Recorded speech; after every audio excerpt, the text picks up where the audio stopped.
والصلاة والسلام على أشرف الأنبياء والمرسلين وعلى آله وصحبه أجمعين. Assalamualaikum warahmatullahi wabarakatuh. Syukur kepada Allah Subhanahu Wa Taala kerana perjanjian kita telah tertunai dengan izin Allah pada hari ini untuk bersama yang berbahagia Al-Fadhil Ustaz Dr. Syahid Al-Hafiz untuk menterjemahkan walaupun masa diberinya lebih kurang tak sampai 1 jam. Jadi insyaAllah semoga yang berbahagia Ustaz dapat mengupas sedikit. Saya bagi tajuk yang besar pada Ustaz hari ini, iaitu apakah matlamat ataupun tujuan ataupun maksud kita hidup di dunia ini. Satu tajuk yang besar kali itu kan, tapi kita minta Ustaz tafsirkan dengan setakat mana yang termampu untuk masa yang tak sampai 1 jam. InsyaAllah kita terpaksa menutup sampai sini kira-kira pukul 1.55 untuk meneruskan kerjaya kita masing-masing di bahagian masing-masing. InsyaAllah bersama-sama dengan Ustaz juga ada dia membawa sekali buku rujukan untuk maklumat hidup yang bertajuk yang bertajuk Al-Best ataupun kita adalah umat yang paling cemerlang, lebih kurang lah dunia ini. Dan senaskah buku itu dalam harga RM55 tunai. Kalau boleh ni baik cash lah, tak ada apa ni, tak ada masa keadaannya. Boleh dapatkan selepas majlis ini insyaAllah, ataupun insyaAllah lepas majlis ini kita boleh mendapatkan buku tersebut dengan harga senaskah RM55 sahaja. Kalau ikutkan RM20 itu murah sebab buku itu dah tebal sangat.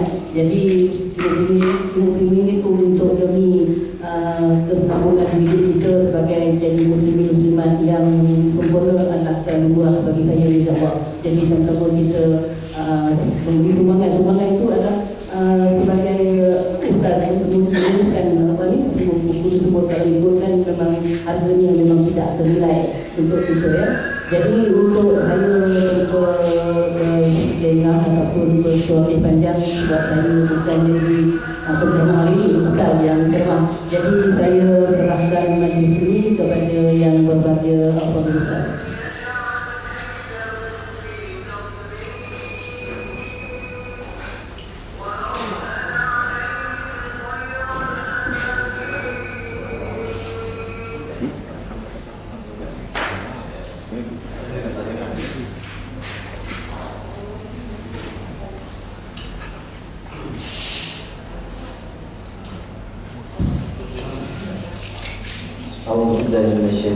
Bismillahirrahmanirrahim.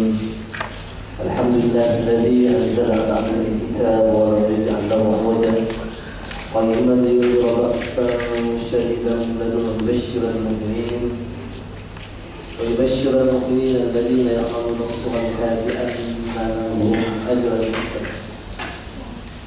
Rabbi shrah li sadri wa yassir li amri wahlul 'uqdatam min lisani yafqahu qawli. Qalu subhanaka la ilma lana illa ma 'allamtana innaka antal 'alimul hakim. Astaghfirullahaladzim alladzi la ilaha illa huwa al-hayyul qayyum wa atubu ilaih. La haula wa la quwwata illa billahil 'azim. Hadirin hadirat rahmatullah sekalian. Assalamualaikum warahmatullahi taala wabarakatuh. Tuan-tuan dan puan rahmatullah sekalian, kami mengucapkan syukur kepada Allah Subhanahu wa taala atas nikmat yang diberi kepada kita hari ini, dan kita dalamkan keazaman kita untuk sentiasa memperbaiki diri kita.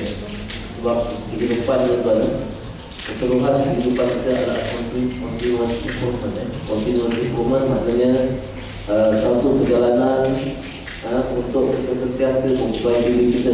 Walaupun pada surah Al-Baqarah Allah kata wa ahsinu innallaha yuhibbul muhsinin. Wahai manusia, sentiasalah memperbaiki diri kamu, kerana Allah sangat cinta kepada orang yang sentiasa memperbaiki diri mereka. Jadi tuan-tuan dan puan, bagaimana yang Tuan Guru sebut tadi, saya beri tajuk hari ini sebagai tajuk untuk sebagai matlamat. Tapi kalau tuan-tuan nak tengok dalam buku itu, saya dah tulis dalam slide. Okay? Nanti tuan-tuan boleh tulis pada bab 23 ya. Ada buku sekat 181 buku. Okay? Nanti saya buat apa matlamat dulu. Tapi hari ini tuan-tuan, kalau kita lihat data kecil dulu, Kalau kita kat sekolah, ini saya cerita pengalaman saya dulu. Dulu saya tingkatan 1, hari pertama sekolah tingkatan 1, tak ada kerja. Jadi guru panggil seorang-seorang kat depan. Apa dia cakap? Apa cita-cita anak? Apa cita-cita anak? Jadi saya jawab keluar depan cakap, apa cita-cita? Saya nak jadi doktor, saya nak jadi engineer. Tapi dulu saya punya cita-cita, saya kata saya nak jadi pilot. Kalau saya jadi pilot tu saya duduk diri lepas. Tapi sampai tingkatan 3 saya terus lagi cita saya. Okey. Jadi sebenarnya tiap-tiap orang dalam kelas ada lebih kurang 30 orang cakap saya nak jadi askar ada, saya nak jadi macam-macam. Okey. Tapi dalam 30 tu tak ada seorang pun cakap saya nak masuk syurga. Tak ada seorang pun cakap saya nak masuk syurga. Kenapa ni? Kenapa? Kalau kita nak tengok cita-cita lah tuan-tuan yang dipanggil sebagai matlamat. Okey, yang kita sebut sebagai nak jadi pilot, nak jadi doktor, itu bukan cita-cita.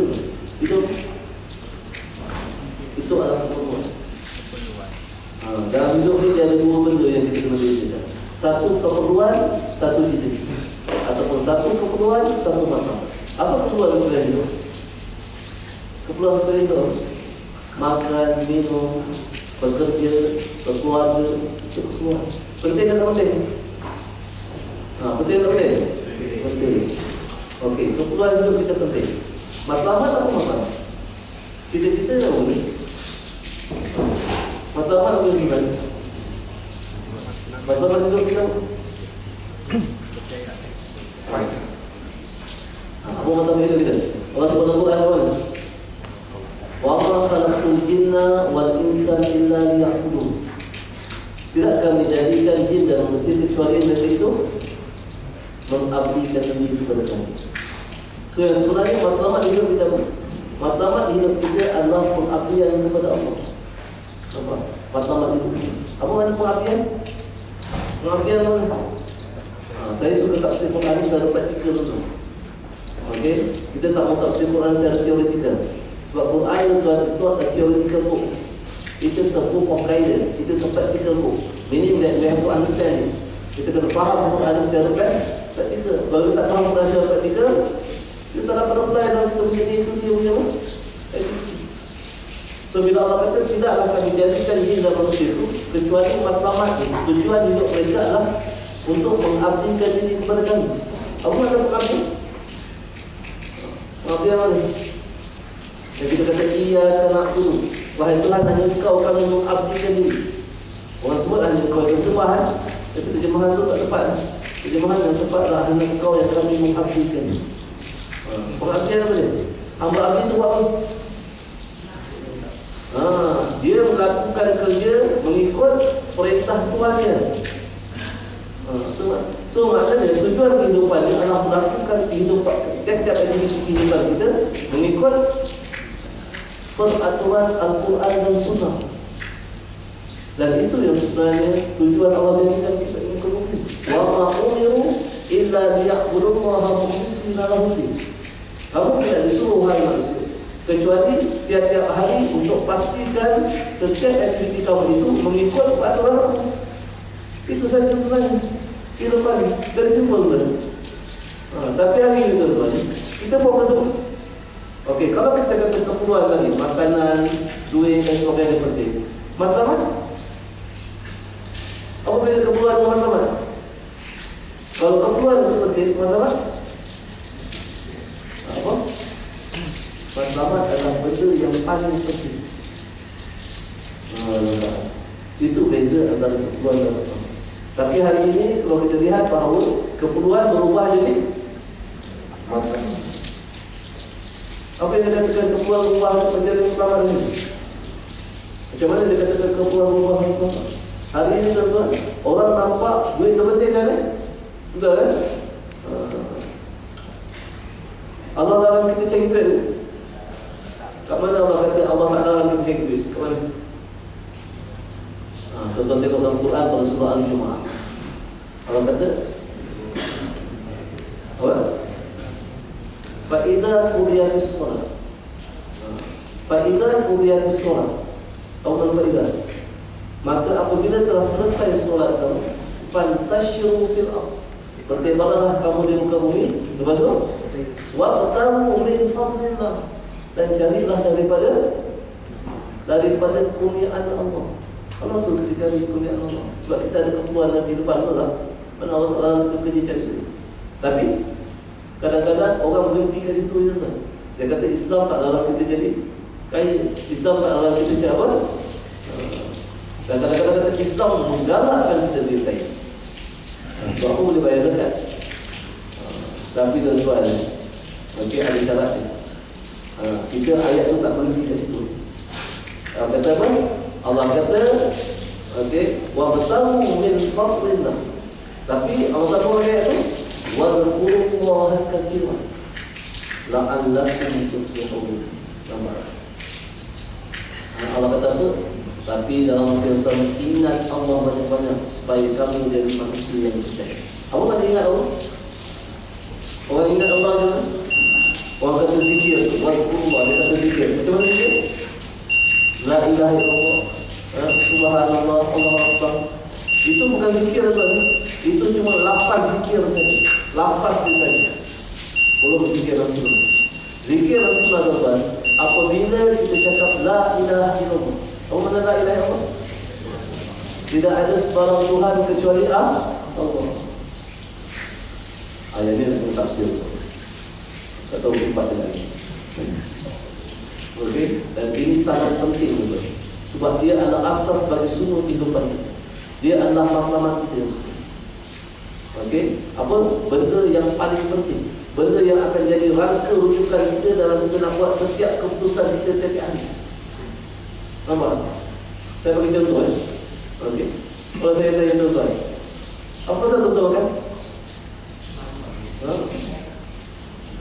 Saya buat training kalau dia ada 13 attitude test ni. 13. Masa saya kerja tuan-tuan, masuk kerja. Dalam kerja ni, dalam masa interview orang bagi attitude test ada 150 attitude test. Nak jawab, mana yang pada jawab ni? Tapi bila saya buat training, saya ambil 13 saja attitude test. Okey, tapi berdasarkan pengalaman saya dulu, buat apa tu dipanggil attitude test. 99.9% manusia fail ujian tersebut. Kenapa? Sebab soalan tu datang daripada Al-Quran. Bukan saya jawab. Soalan tu datang daripada Al-Quran. Allah tanya manusia. Salah satu daripada soalan dia pun, dia tanya kenapa makan. Orang cakap apa? Lapar. Saya makan kerana lapar. Tahu mana kerana? Kerana tu mana? Kerana tu Allah menggambarkan matlamat kita. Saya makan dengan tujuan lah kerana lapar. Okey, saya nak tanya tuan-tuan. Apa beza orang makan kerana lapar? Pernah tak orang kata, saya makan kerana Allah? Ada? Apa beza orang makan kerana lapar dengan orang makan kerana Allah? Apa beza? Saya kalau tak ngaji pun saya cakap saya makan kerana lapar. Sebab saya ngaji tu saya tahu. Kan? Ada beza tu. Apa beza? Fokus kita tu. Sebab kerana itu Allah menggambarkan tujuan.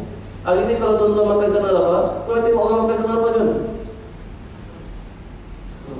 Kalau dia makan kerana lapar, kalau dia tengok makanan tu dia tak.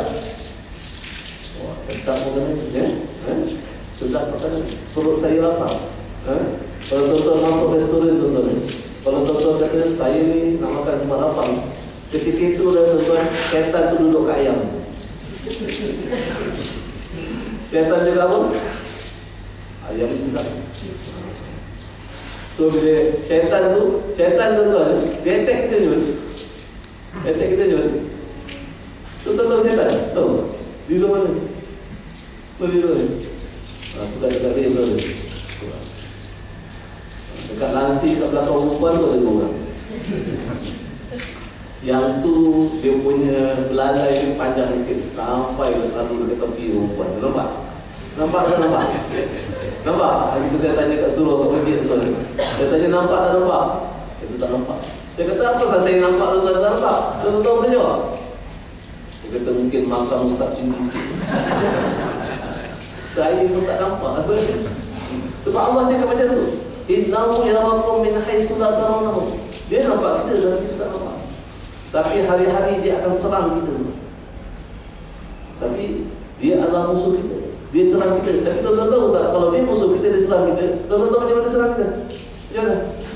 Ada yang tunggu dekat pintu surau tadi. Dia kata, hang masuk dalam surau, pukul hang. Ada ke? Tak ada tu. Dia musuh kita, tuan-tuan, dan dia serang kita daripada sekeliling kita. Tapi kita tak tahu macam mana serang kita. Itu sebab hari-hari kita kena kalah ni. Sebab kita tahu macam mana serang kita. Macam mana dia serang? Macam mana syaitan serang kita ni? Allazi yuwaswisu fi sudurin nas. Itu cara Islam kita. Dengan membisik-bisikkan ke dalam hati kita. Apa yang dibisik? Perkataan. Perkataan zukhrufal qawli huwa. Itu semua Allah kita Al-Quran. Dia attack kita pakai perkataan saja yang dibisikkan melalui hati kita. Orang bisik ke mana? Orang bisik ke mana? Katanya, kenapa syaitan bisik ke hati tu? Sebab syaitan tuan-tuan dia bijak. Dia dah tinggal daripada zaman Nabi Adam sampai sekarang dia keluar masuk aja Harvard University tu. Berapa PhD dia ada? Banyak PhD. Kita nak lawan ni. Saya nak tanya contoh boleh lawan syaitan? Boleh? Boleh tak boleh? Boleh tak boleh? Boleh? Boleh?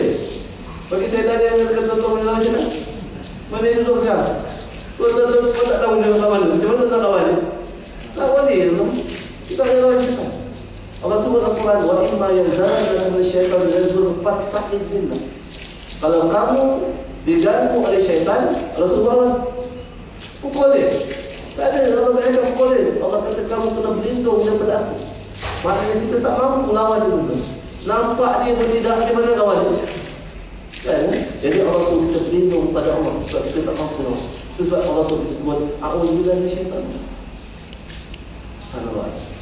Tapi dia attack kita pakai perkataan saja yang dibisikkan melalui hati kita. Kita tengok tadi orang bisik kat mana? Telinga. Tapi kenapa syaitan tak bisik telinga? Sebab syaitan dia bijak. Dia kenal kita dulu. Sebab dia tahu kalau manusia dia bisik kat telinga macam tu. Masuk telinga kanan, keluar telinga kiri, dia tak kenal. Itu sebab syaitan tak bisik kat telinga. Dia bisik dekat center point kita. Hati kita. Hati kita adalah tempat mindset kita. Mindset ni yang akan influence behavior kita, action kita. Mindset apa tuan? Mindset ni adalah pemikiran. Pemikiran apa?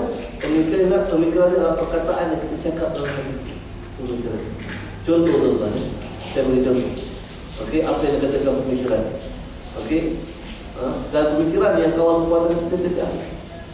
Contoh masuk kedai makan. Masuk kedai makan, budak tu apa? Layan kedai makan tu datang. Okey, dekat Cik nak makan apa? Apa dia jawab? Tunggu sekejap biar saya fikir. Fikir tu apa? Fikir tu adalah nak makan apa fikir? Nak makan ikan ke nak makan ayam? Nak makan daging ke nak makan sayur?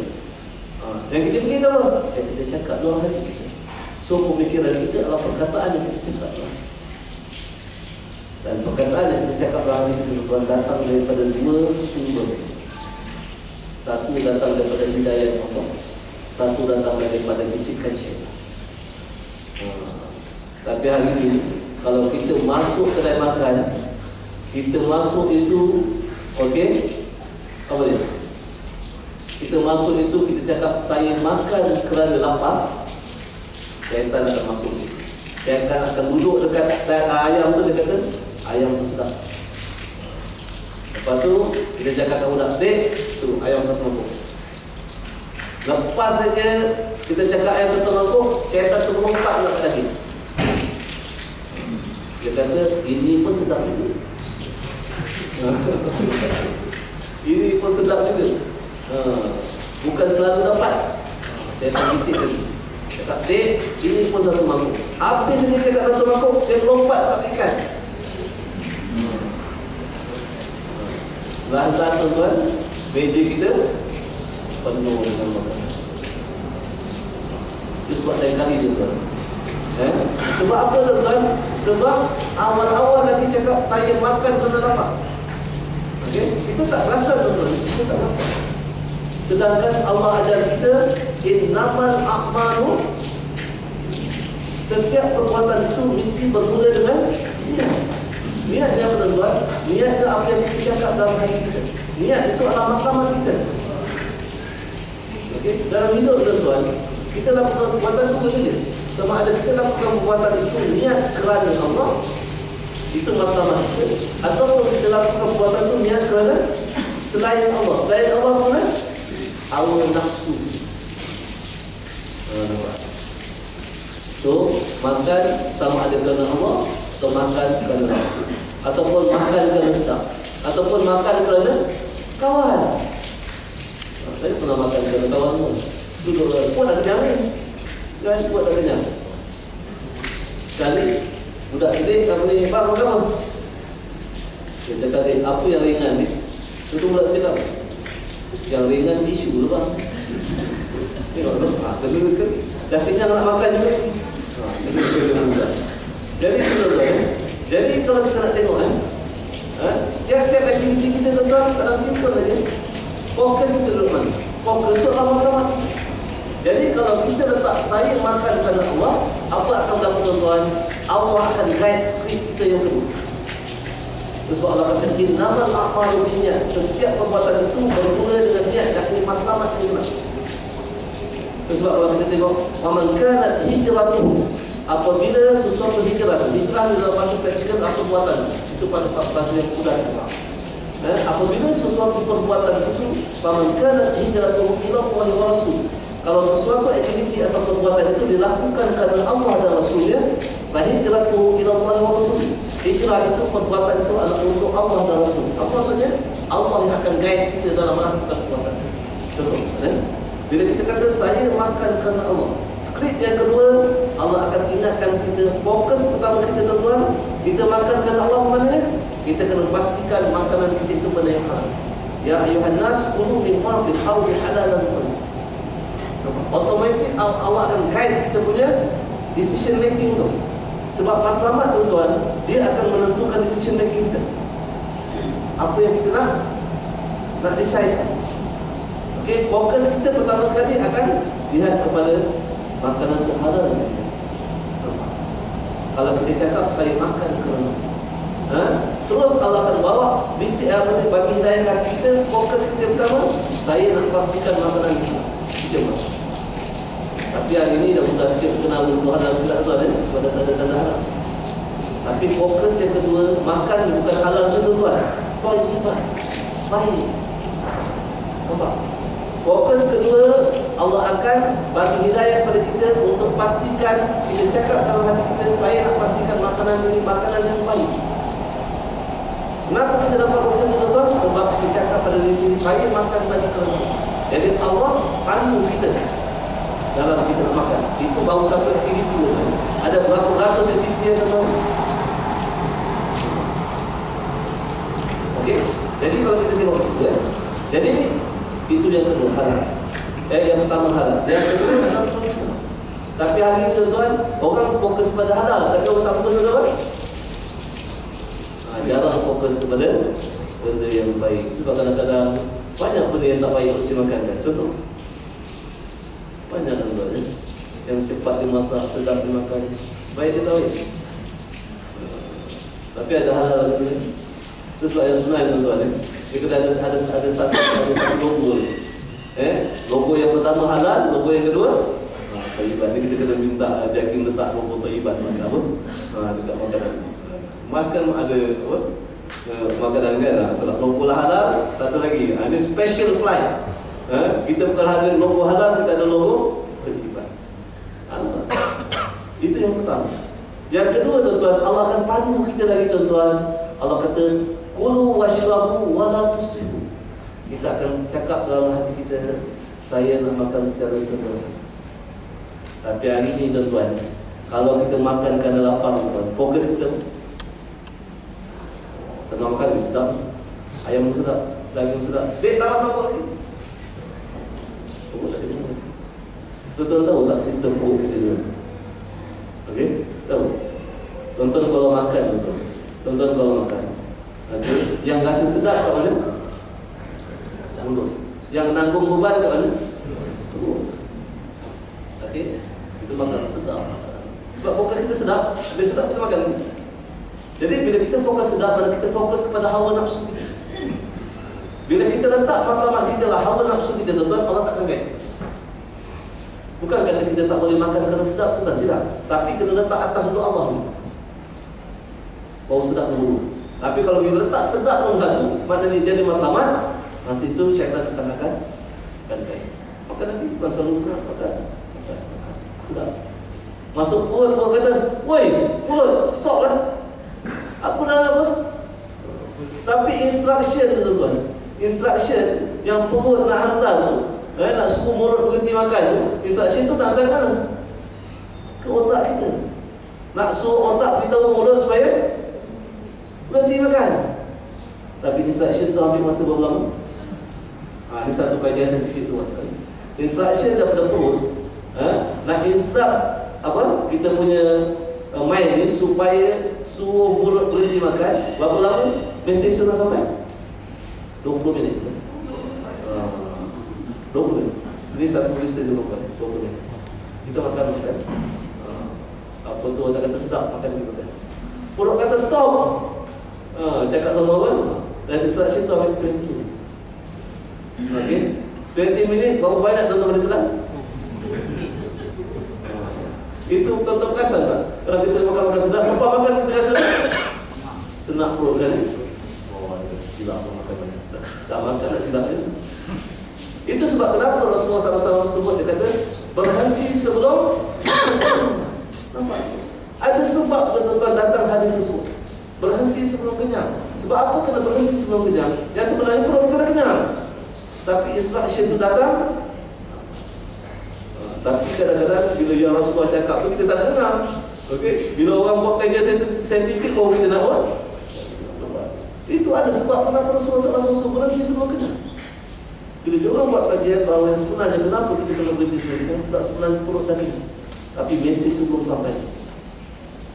Tapi tuan-tuan, okey, yang dipanggil panduan, nak bagi kita melakukan setiap aktiviti itu dengan cara yang terbaik, hanya kita akan dapat kalau matlamat kita jelas.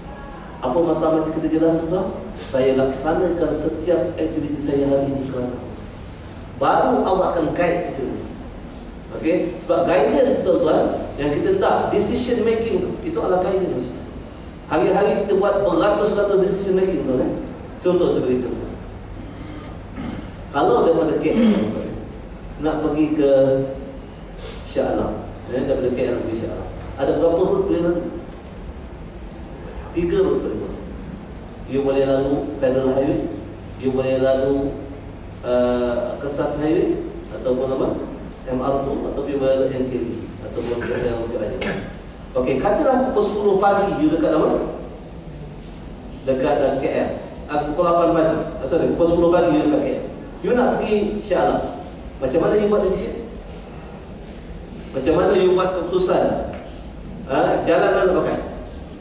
Apa yang punya rangka rujuk you? Reference point you. Misalnya cakap apa? Cara you buat decision tu adalah yang you cakap tadi. Apa you cakap? Biasanya pukul 10 ni MR2 tak jam. Okey? You mungkin cakap macam tu kan? Biasanya pukul 10 ni MR2 tidak apa? Tak jam. Maknanya tuan-tuan, you buat decision based on past experience. Nampak Ini saya nak bagi contoh, tuan-tuan. Sebab apa kita buat beratus-ratus decision making kita. Dalam kerja, tuan-tuan tengok berapa banyak decision making kita buat. Okey? Okey, you buat keputusan, you nak pakai. Atau kadang-kadang, okey, katakanlah you buat keputusan berdasarkan you punya experience. Maknanya past information. Experience ni past information. You kata biasanya pukul 10 MR terjadi. You bawa kereta sampai Suruhanjaya, tiba-tiba jam. Apa you cakap? Baca skrip tu. Skrip tu yang you cakap lagi you. Baca skrip tu. Allah silap lah. Dia yang silap, dia kata Allah silap. Kan? Nampak?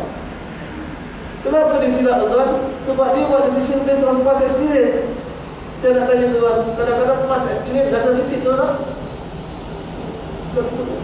Tapi kadang-kadang dia guna current information.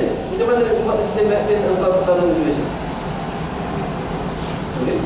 Dia tanya info trafik. Info trafik sekarang pukul 10. Okey, tanya info trafik. Jam tak jalan nak pergi apa? Dia kata clear. Sampai 10.30 kat Suruhanjaya, jam. Apa dia cakap? Tak guna info trafik. Memang tuan-tuan, info trafik can only give you current information. Tapi bila you buat decision dari tuan-tuan, pukul 10 nak pergi Shah Alam, you need what information? You need future information. Okay. Itu sebab tuan-tuan, the best person tuan-tuan, orang yang berjaya, you are the best ni, saya tulis buku, adalah orang yang buat decision making tiap-tiap hari based on future information. Baru you boleh work smart tuan-tuan. Nampak? Otherwise tiap-tiap hari you work hard. Kesan kita work hard tuan-tuan, kita stress. Kesan kita work hard. Mana tak stress dan keluar pukul 10 sampai dekat Suruhanjaya pukul 10.30 jam. Cakap apa? Silap. Lepas tu apa cakap lah? Kalau mula cakap kalau I pakai Federal Highway itu mungkin kat situ dah rata naik. Nampak tak? Okay, sekarang macam mana nak buat decision based on future information? Saya nak tanya, who knows future information? Siapa tahu future information? Nobody knows except Allah Subhanahu Wa Taala. Nobody knows except Allah Subhanahu. Tak mana Allah Subhanahu tu? Ya'lamu ma baina aydihim wa ma khalfahum. Allah kata aku apa? Dia mengetahui apa yang di belakang di hadapan. Meaning that tuan-tuan, kalau you buat decision refer to Allah Subhanahu Wa Taala, Allah will guide. Tapi dengan syarat you buat benda tu matlamat tu jelas kerana Allah. Baru orang terjadi. Itu sebab kenapa matlamat sangat penting. Okey, dalam masa itu sebab kenapa tuan-tuan kalau kita lihat tuan-tuan, dalam kehidupan ini, okey, kita kena selalu letak dalam perkataan kita yang paling penting adalah sebab apa tuan-tuan? Itu yang kita sebut dalam tahlil kita sepanjang-panjang Ramadan yang lalu. La ilaha illallah, la ilaha illallah, la ilaha illallah. Tapi kita kata la ilaha illallah itu tidak ada sebarang Tuhan kecuali Allah. Tapi Tuhan yang bermakna ni Tuhan Allah itu tafsir.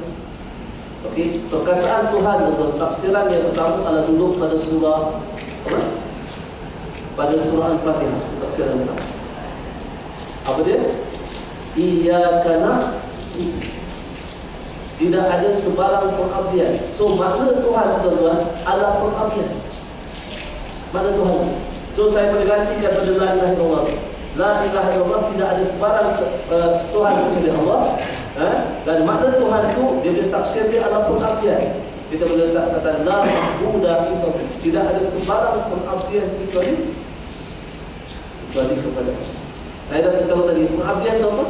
Pengabdian itu adalah matlamat hidup, betul tak? So bila kita kata matlamat sebenarnya apa tuan-tuan? Matlamat itu adalah Tuhan. Kita nak kata tidak ada sebarang tujuan kehidupan kecuali kepada Allah. Okey, sekarang bila kita kata tidak ada pengabdian, okey, tafsiran kedua tuan-tuan, perkataan ilahu itu duduk pada ayat 165 surah Al-Baqarah. Tafsiran pertama duduk pada surah Al-Fatihah ayat 5. Jadi perkataan na'budu itu tafsiran pertama. Tafsiran kedua duduk pada surah Al-Baqarah yang maknanya hukum. Kalau tuan-tuan tengok pada surah Al-Baqarah bunyi ayat tu, wa minan nasi may yattakhidhu min dunillahi andada yuhibbunahum ka hubbillah. Sebahagian daripada manusia ada orang yang dia mengambil selain daripada Allah itu sebagai partner. Allah ni ada partner. Ada yang sama taraf dengan Tuhan. Apa maksudnya? Yuhibbunahum, mereka cinta kepada perkara itu sebagaimana mereka cinta kepada Allah.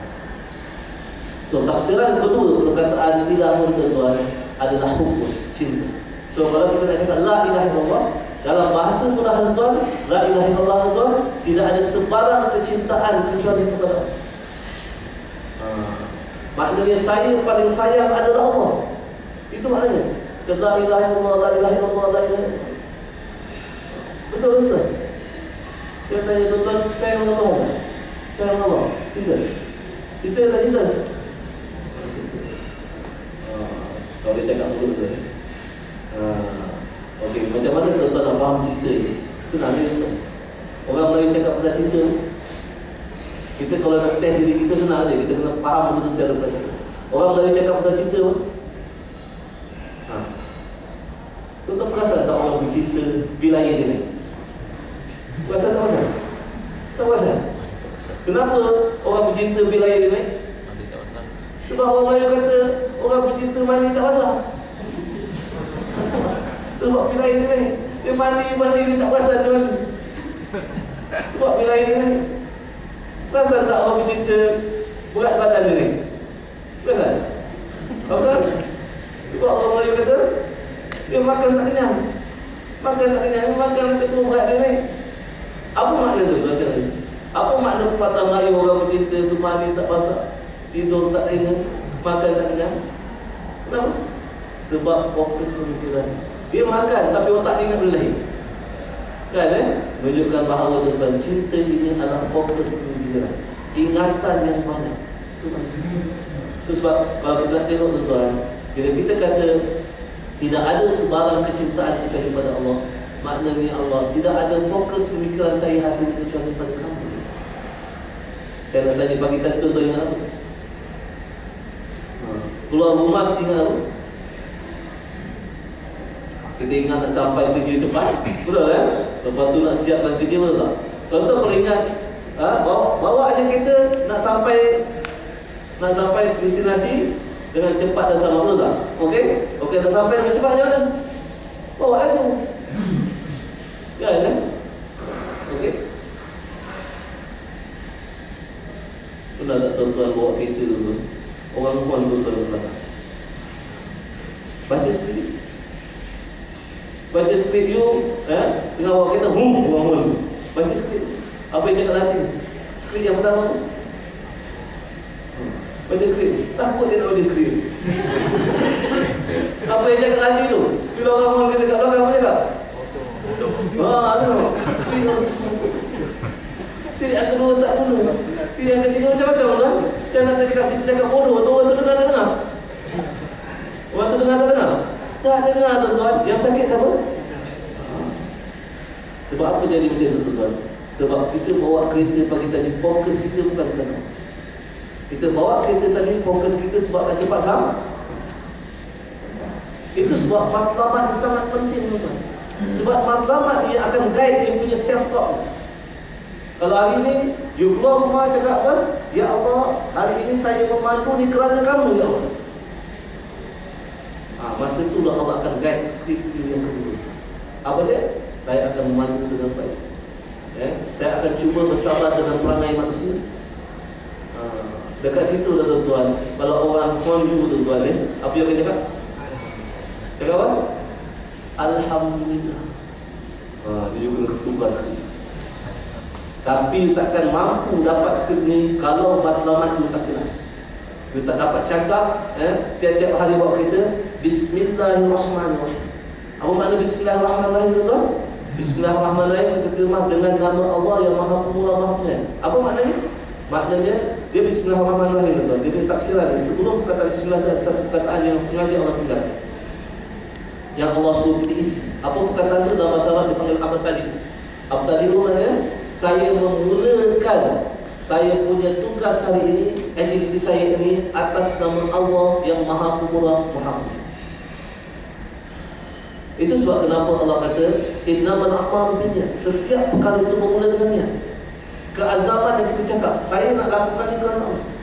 Tetapi siapa yang melakukan suatu benda itu tidak mula dengan Bismillahirrahmanirrahim, akan terputus barakah. Maknanya tidak meletak matlamat melakukan itu kerana Allah, maknanya akan terputus barakah. Maknanya tak ada kebaikan pada benda. Dan kesan tuan-tuan, kita akan melakukan banyak perkara-perkara yang salah sepanjang-panjang jalan. Itu tak masuk tuan-tuan. Kalau orang kita nak cepat, orang depan tu lambat. Baca skrip tu, orang depan tu lambat, seluruh kita ni, you nak cepat ni, you belakang ni, baca skrip. Ini lesen L, ini lesen B. Kan? Kalau L tu lembut, kan? Kita cakap pun tak. Tapi orang tu tak dengar. Yang besar ni kita yang sakit. Itu tak biasa. Tapi dia panggil positive mindset tuan. yang daripada positive mindset, positive self talk ni hanya akan dapat kalau kita tiap-tiap hari tuan-tuan jelas matlamat saya melakukan ini tuan-tuan. Tapi hari ni orang cakap bismillah tuan-tuan, tapi dia duduk di mulut saya. Hari ni kita tak boleh baca bismillah tu di mulut kita. Kita kena baca bismillah tu di hati. Apa beza baca bismillah di mulut dengan hati? Contoh dalam kita sembahyang tuan-tuan, kita sembahyang. Okey, kita cakap usolli fardhu zuhri. Usolli fardhu zuhri 4 rakaat. Walaupun dari segi fiqh ada perbezaan pendapat. Ulama ada kata perlu lafaz, ada kata tak perlu lafaz.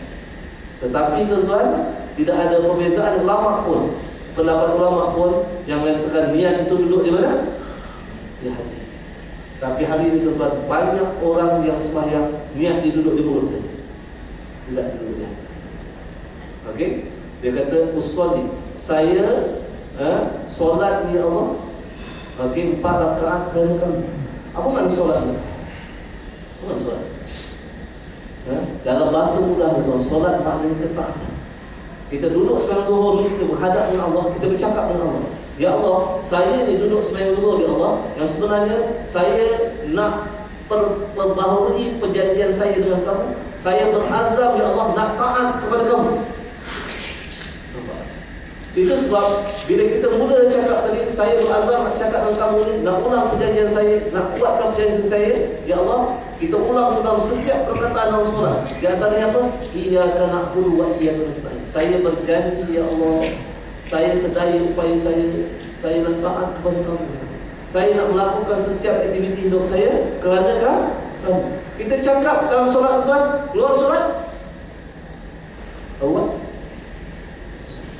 Cuba kita perhati tuan-tuan, berapa banyak aktiviti kita luar solat yang bercanggah dengan apa yang kita cakap. Itu sebab kita nak kena faham apa makna solat. Saya ambil satu contoh tuan-tuan. Dalam Quran pada surah An-Nisa, pada surah An-Nisa surah yang ke-5, surah yang ke-4, surah An-Nisa pada ayat 43, Allah beritahu kepada manusia. Okey, Allah kata ya ayyuhalladzina amanu la taqrabus shalah wa antum sukara. Wahai orang beriman, jangan kamu dekati solat dalam keadaan kamu mabuk. Ada ke orang solat dalam keadaan mabuk sekarang? Jangan kita jumpa lagi orang minum arak waktu dalam solat. Walaupun asbabun nuzul ayat, sejarah turun ayat itu ada sahabat yang mabuk ketika solat, tapi ketika itu pengharaman solat belum Allah waktukan lagi. Itu sebab ada. Tetapi makna mabuk tuan-tuan bukan setakat orang minarah. Allah jelaskan pada ayat tersebut, hatta ta'lamu ma taqulun, sehingga kamu tahu apa yang kamu cakap.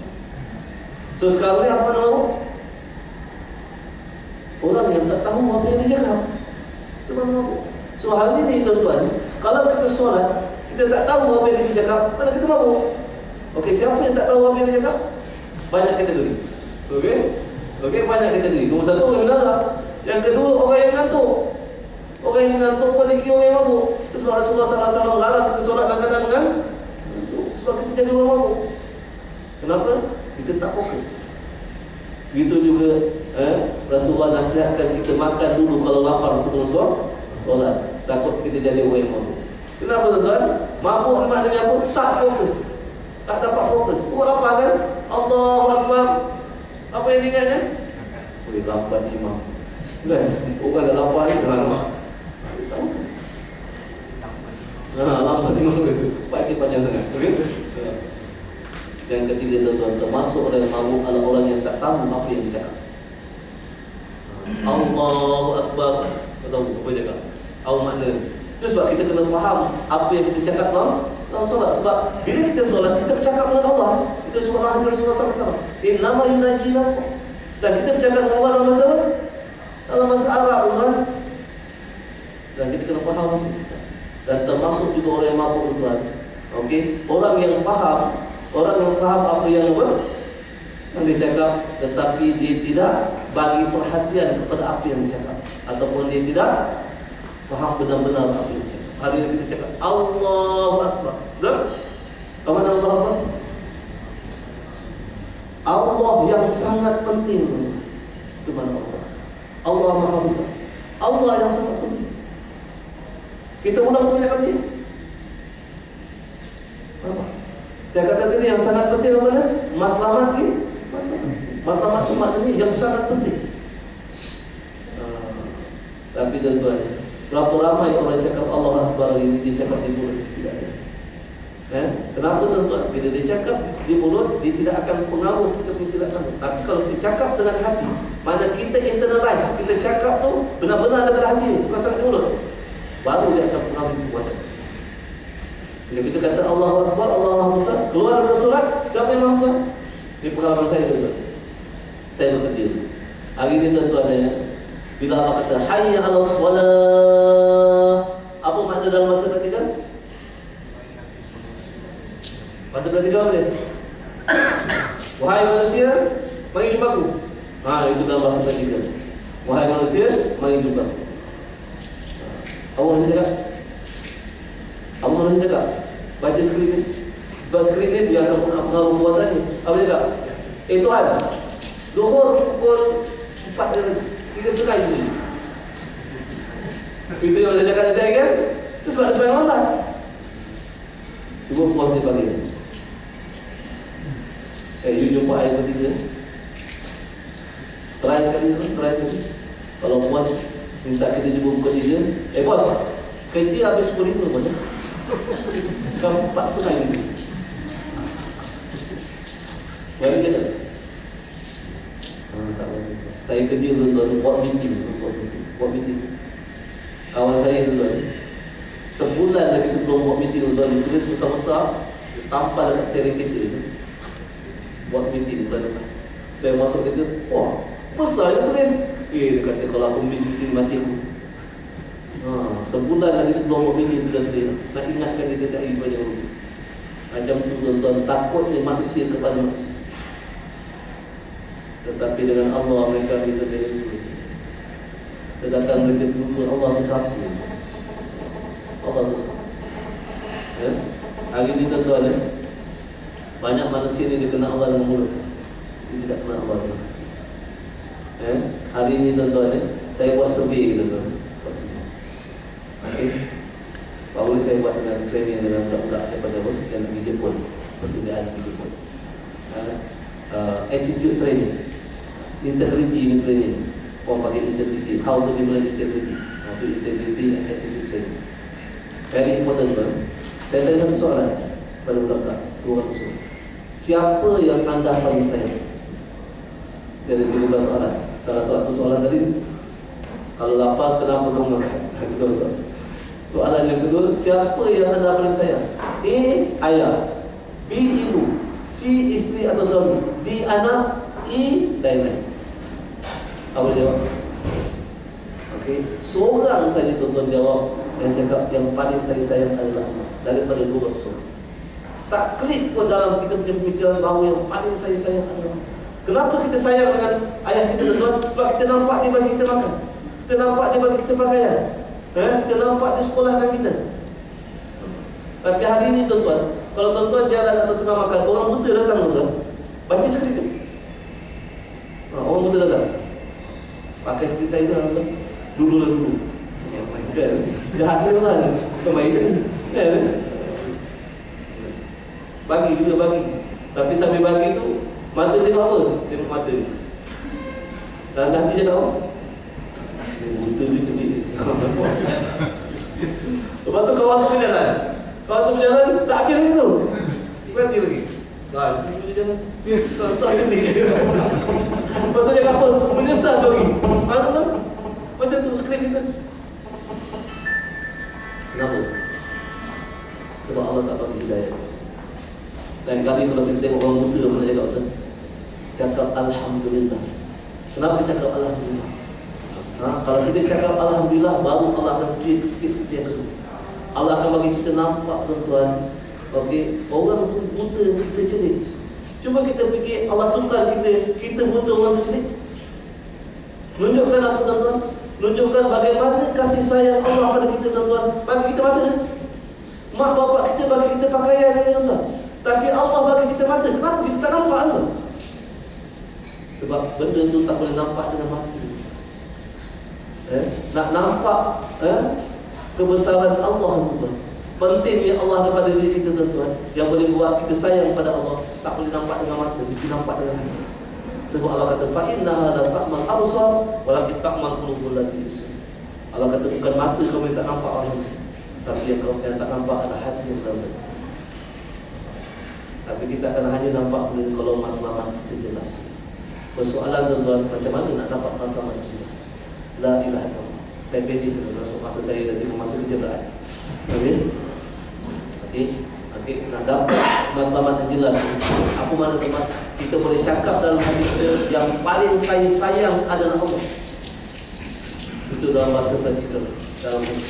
Sebab apa? Perkataan itulah yang akan pandu kita tuan-tuan dalam aktiviti kita dekat. Kalau kita kata yang paling saya sayang adalah Allah, kita akan look forward nak jumpa Allah tiap-tiap waktu dalam sembahyang tu lah. Bukan bercinta tahu tak? Tapi kita jadi kita setakat mana kita dapat ini. Tapi benda ini tak akan dapat melainkan Allah saja yang dapat. Dan syarat tuan-tuan yang nak dipanggil iman tu adalah dipanggil matlamat sayang. Okey, hanya melalui Al-Quran. Kalau kita tak mengaji Al-Quran dan tuan-tuan, kita akan dapat. Itu sebab kenapa Allah beri kita nak jadi manusia yang terbaik. You are the best bagi Ramadan tu. Modul dia adalah supaya kita dapat matlamat yang jelas. Oh, kita panggil apa? Kita punya fokus.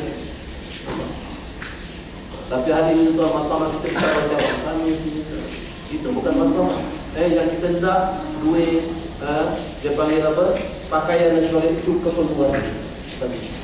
Tetapi kalau kita jelas matlamat kita tuan-tuan, okey, yakni yang paling saya kita cinta adalah Allah, Allah akan jaga keperluan kita yang bawa.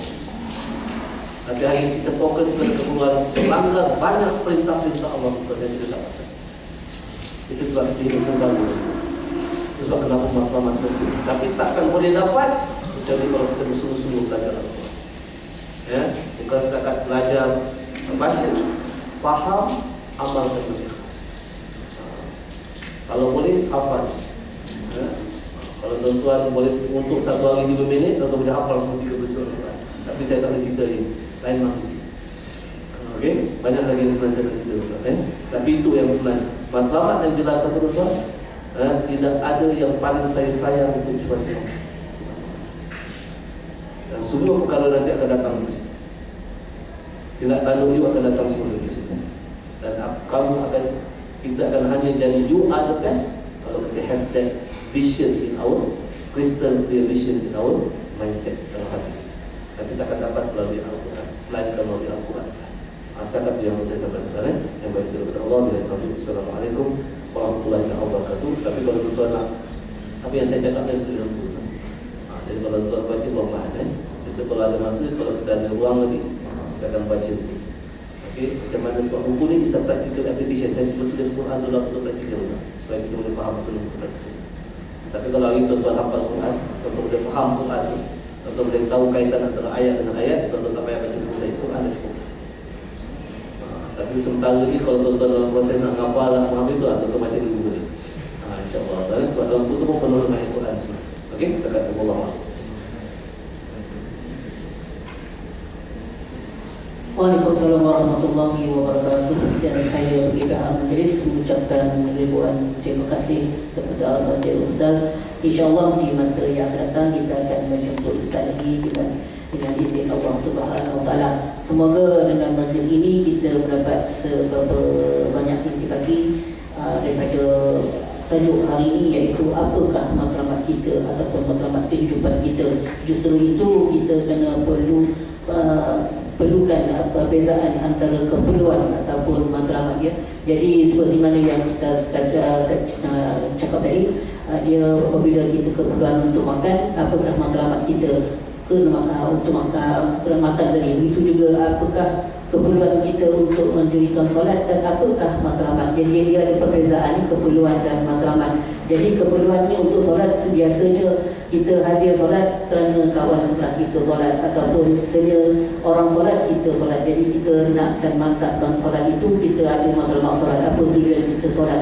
Seperti mana yang telah dijelaskan oleh kelas kita iaitu bersama Dr. Hasnan, iaitu menghusyukkan diri dalam solat. Jadi di situ kita setiap solat kita perlulah berlaku khusyuk, di mana daripada kitab Ihya Ulumuddin ditulis oleh Imam Bukhari, mengatakan kesempurnaan solat seseorang itu adalah bergantung kepada khusyuknya. Jadi kita sama-sama untuk mendahulukan matlamat daripada keperluan kita seharian kita. InsyaAllah seperti mana yang dinyatakan oleh yang berbahagia Ustaz tadi, beliau datang bersama dengan tulisan atau kitabnya, boleh mendapatkan selepas kita solat berjemaah zuhur dengan sekadar senaskah RM55 sahaja.